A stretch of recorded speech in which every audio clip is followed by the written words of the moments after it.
بسم اللہ الرحمن الرحیم۔ عبداللہ بن جدعان بن کعب حضرت ابوبکر صدیق رضی اللہ تعالیٰ عنہ کے رشتے میں چچا لگتا تھا۔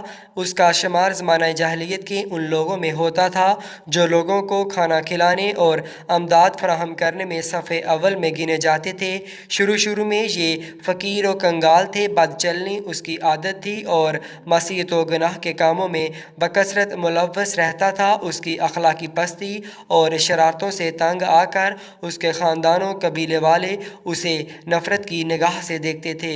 اس کا گھرانہ بلکہ اس کا باپ بھی اسے سخت ناپسند کرتا تھا۔ گھر، خاندان اور قبیلے کی نفرت انگیز نگاہوں کو تاب نہ لا کر وہ ایک دن مکہ کی گھاٹیوں کی طرف نکل پڑا۔ اس کی نظر پہاڑ کی ایک کھو پر پڑی۔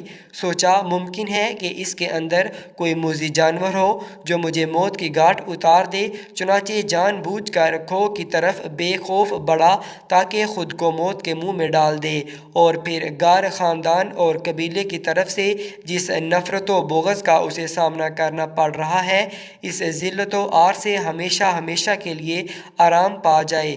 جب وہ غار کے قریب پہنچا تو اسے ایک اژدہا نظر آیا جو لگتا تھا کہ جیسے اس کی طرف بڑھنے کے لیے چھلانگ مارنے ہی والا ہو۔ یہ دیکھ کر وہ کسی خطرے کی پرواہ کیے بغیر اژدہے کی جانب بڑھنے لگا۔ جب اژدہے کے نزدیک ہوا تو اس نے دیکھا کہ وہ تو سونے کا بنا ہوا ہے اور اس کی آنکھوں میں یاقوت لگے ہوئے تھے جو چمک رہے تھے۔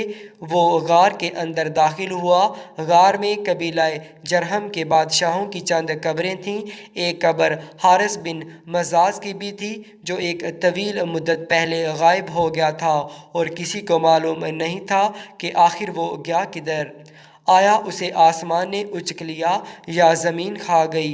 عبداللہ بن جدعان کو ان قبروں کے سرہانے سونے کا ایک تخت ملا جس پر ان بادشاہوں کی تاریخ و وفات اور ان کی مدت حکومت کی تفصیل درج تھی۔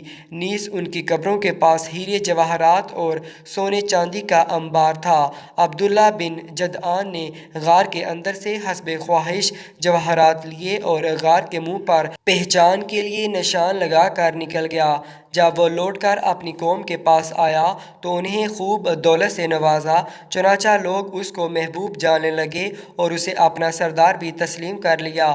عبداللہ بن جدعان لوگوں کو کھانا کھلاتا اور جب بھی اس کے پاس دولت ختم ہو جاتی تو غار سے جا کر حسب خواہش ہیرے جواہرات اور سونا چاندی نکال لاتا، لوگوں کو کھانے میں کھجور اور ستو دیتا اور پینے کے لیے دودھ کا بندوبست کرتا۔ عبداللہ بن جدعان نے ملک شام کی طرف 2000 اونٹ بھیجے تھے جن پر گیہوں، شہد اور گھی لاد کر مکہ لایا گیا، اور پھر اس نے ایک منادی کرنے والے کی یہ ذمہ داری لگا دی کہ وہ ہر رات خانہ کعبہ کی چھت پر چڑھ کر لوگوں میں کھانے کے لیے دعوت عام کا اعلان کرے۔ چنانچہ ہر رات وہ منادی کرنے والا اعلان کرتا، ابن جدعان کی دیگ کی طرف آؤ، یعنی اس کی دعوت عام کو قبول کرو۔ صحیح مسلم کی شرح میں عبداللہ بن جدعان کی دیگ کے متعلق لکھا ہے، ابن قتیبہ کہتے ہیں عبداللہ بن جدعان کی دعوت عام والی دیگ اس قدر بڑی تھی کہ اس سے اونٹ سوار سواری کی پیٹھ پر ہی کھانا لے کر کھا لیتا تھا، مگر اس قدر فیاضی اور دعوت عام کے باوجود بھی وہ اللہ کے دربار میں سرخرو نہ ہو سکا۔